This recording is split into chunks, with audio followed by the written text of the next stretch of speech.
Alright guys, Kremp here again today. Hope you're doing well and enjoying your day. So far, huge drama at the $50,000 showdown between the top 4 potential theoretical teams in the CDL world right now, but so much drama pretty much from top to bottom here. The game is in complete shambles, as we know, after today playing not that many series in an outrageous amount of time in many respects. But when the games actually did work, some key storylines to keep an eye on. Certainly FaZe versus Los Angeles Thieves, the Drazah versus Scrappy drama continues. Very much interested to your thoughts in the comments below. Hit the like button if you enjoy, subscribe if you're new as always, I greatly appreciate it. Just quickly, first of all, Cloud9 New York, they were there this weekend, although they weren't there, well, today, for especially long. They did not place where they would have wanted to in the tournament, but to be fair, they got to go home early, which might have been a prize in and of itself, as we'll get into. But yeah, so Ariane, who used to work with, that's Chitzaz, who used to work over with Los Angeles Guerrillas over the last couple of years, he is joining the Cloud9 team, that's great to see. And then also Tupac, right? So we know that Tupac, search and destroy coach analyst for various teams over the last few years,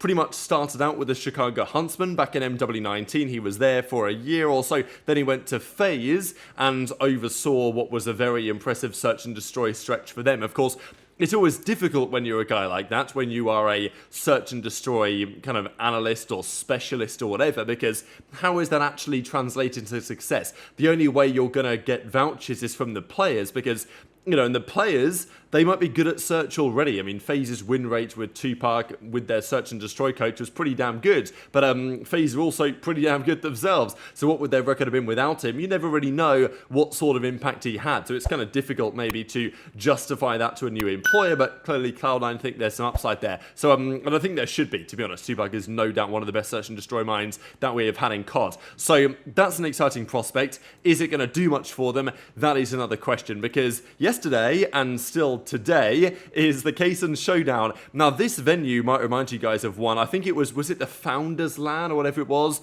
that with like, you know, OpTic and FaZe and Thieves and like those guys getting involved. I think it was at this same venue anyway. And it's a fire venue, honestly. Like, great stuff. Honestly, I know that this tournament had its problems and still is having its problems in some capacity.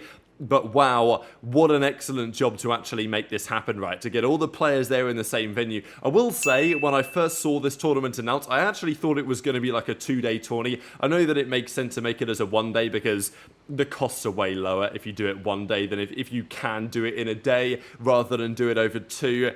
It does make sense to try and make that happen. But at the same time, I thought that given the situation and the fact that it's early game, there's likely to be delays and problems. And I think today might prove to be very helpful for the league, so at least they can see what the issues were and how to get around and resolve them when, you know, the season officially begins. Because, yeah, the servers are a problem, but also the game itself is not especially conducive right now to playing LAN environments. And I think it's good that we ran this event so that Major 1 might not be as much of a shambles. There was a bit of drama here, because Simp made the comments on, you know, Kaysen's tournament. Obviously, it matters to some degree. There's money on the line, but in the grand scheme of things, it doesn't really matter all that much. And, you know, Simp made some comments on this, basically. And, yeah, there was talk about it, and Kaysen heard him say about this, right, kind of in passing. And obviously, he wasn't so happy about it, right? So, you know, like, Kaysen's done a great job for the scene here. But as he says, you know, I'm going to go up to Sib and I'm going to tell him he's a weirdo for this. And then Kaysen replied and said, all right, it was out of context, fair play. He wasn't wrong about what he technically said, but we're good.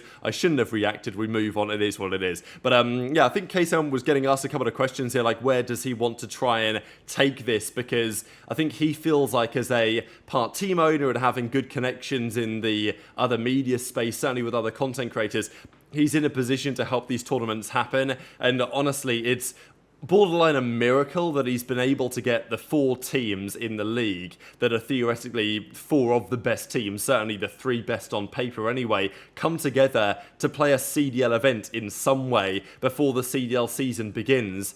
Is honestly like a mega accomplishment as far as I'm concerned, because it did never seem possible that this could ever even happen, really, in my eyes. Because the CDL, their thoughts have always been, oh, well, we're going to make sure the players, you know, can't be seen playing together as a team until the season officially begins, because we want to make sure the viewership's going to maximize. But it's like, logic doesn't add up as far as I'm concerned. The more, the better. And if you keep people engaged and entertained with tournaments like this shortly after the game game has launched, that will keep people more engaged and entertained by the time the actual CDL tourneys come around. So hopefully they're starting to realise that. But the chief problem with the tournament was the technical problems they have been running into.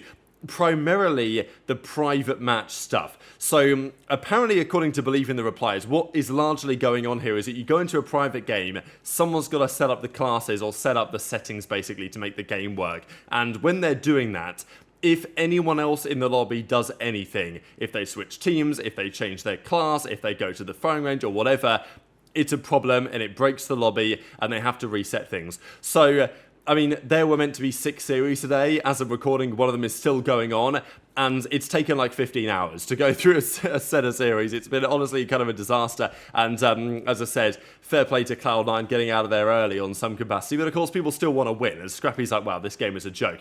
When the games got going, very entertaining, but unfortunately, incredibly frustrating, and shout out Miles and Chance. I mean, those guys are like the GOATs, honestly, but the fact that they're filling for hours on end, wow, hope they're getting paid an overtime rate or something for this, because, man, it's been a challenge. But look, I mean, everyone wants the best for competitive Call of Duty here. I'm sure the developers do as well. This is, unfortunately, the reality of having a new Call of Duty every single year. You spend the entire game's lifecycle fixing it for competitive play, and then the new one drops out, and it's got problems again for competitive play. So, look, Scrap says, joke of a game. They'll get there, and I think, as I say, this could be very good for the upcoming CDL season, that we've got this kind of test run out of the way early in terms of an actual LAN situation. But having all the teams there was mega. As Kenny says, it's a sauna up there. I'm getting turned on, so there were other issues as well. But yeah, here come the OpTic boys out. They don't have their rings yet. Of course, Dashy's pointing at where the ring would go or whatever, but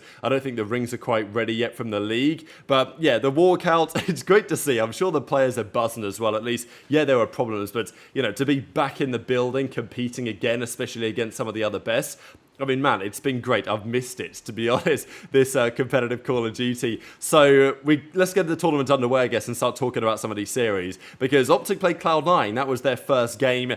And this is pretty impressive. Again, I don't know what it is about putting Dashy in a 1 versus 3 situation, but he's been so good at it now for some time, and that did not change yesterday at all. So, yeah, Dashy ends up in a 1 versus 1 here against Attach. He actually ends up getting the win, but he, of course, took down a couple of guys before that as well. So, I think today, there were a few players that stood out. Dashy was one. I think Pred was definitely another from the OpTic team.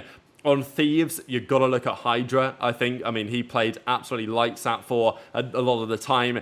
FaZe and Cloud9 will get into because, you know, things were quite interesting over there. So, Kenny and the OpTic boys, they get the win. Obviously, Kenny here with a few words for some of the boys that he's been with in the past, such as Accuracy, for example, and as he says, just put the fries in the bag, bro. And as Brett says, GG C9, we won 3-1. Dante still can't beat me on LAN, right? So, of course, Simp versus Pred was a good teammate duo a couple of years ago, and then it's turned into a little bit of a friendly rivalry since then. But these were the overall numbers, right? And the OpTic guy is pretty impressed with their performance. The gameplay is super fast-paced right now as well. Pred had 108 kills this series, Kremp had 107.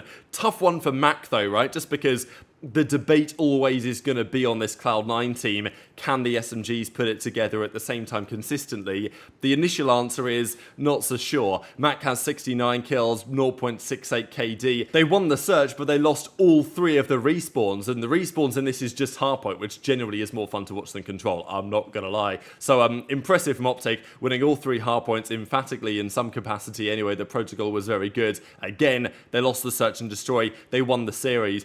Then we had the other first round game, FaZe versus 100 Thieves. So again, this is Drazah versus Scrappy, 2.0, 3.0, like it's happening again and again and again. And even after they played the second time, Drazah, I think, refused to fist bump Scrap again. So, look, the drama keeps going. It's not going to stop anytime soon. But this was a big deal. Thieves went down 2-0. They won game 3. They then dominated the game 4, 250-64 in the end, to force a game 5 in the series. Like, FaZe getting slammed like this was bad. And honestly, like, a pretty rough one for FaZe. Getting reverse swept in the way that they did to lose this series. Scrap then comes out and says, you know, no surprise we beat them. Those guys are terrible. So it's like, you know, let's be honest, right? FaZe came top 6 at the World Championship. They then won the Esports World Cup very impressively.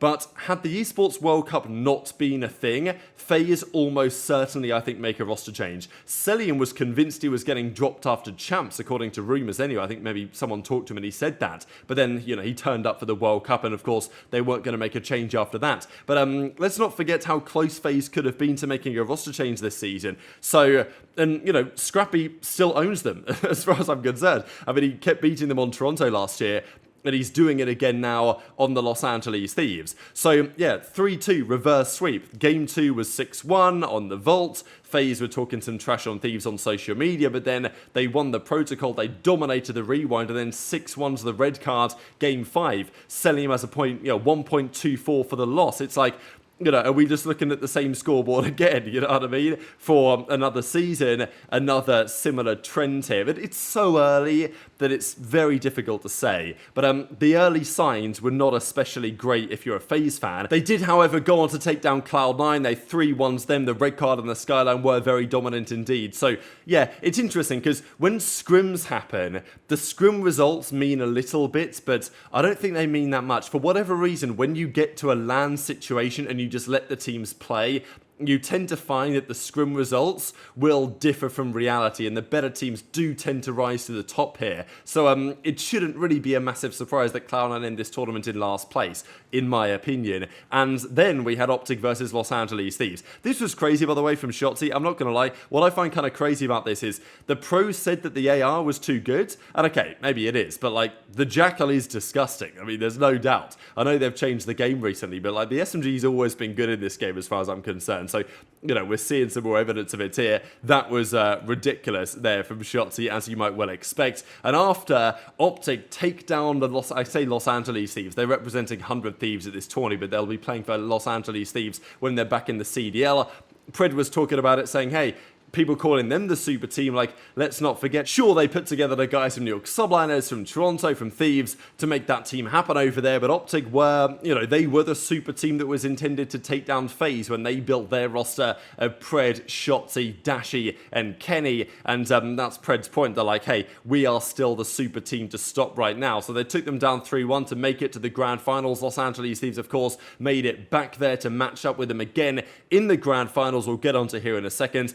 Envoy had a bit of a rough one, just worthy of note, I guess, here, really, because looking at this Los Angeles Thieves team on paper, you know, Envoy could be the weak link of the top 12 players in the league on those top 3 teams. That is a potential. But even if that potentially is true, if the team cohesion is good enough, Envoy is still a phenomenal player and a world champion in his own right, and Ghosty, HyDra, and Scrappy are incredible. But in this series, Pred and Shotzzy, absolute masterclass. Like, both of them dominating.